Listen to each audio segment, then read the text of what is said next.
Speech on Constitution Day. Good morning, respected teachers and dear friends.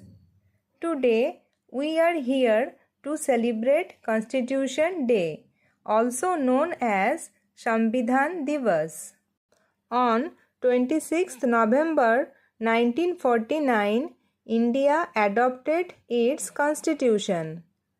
This constitution gives us our rights, duties and freedom.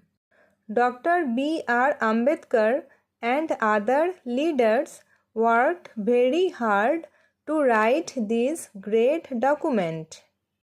Our constitution teaches us justice, liberty, equality and fraternity.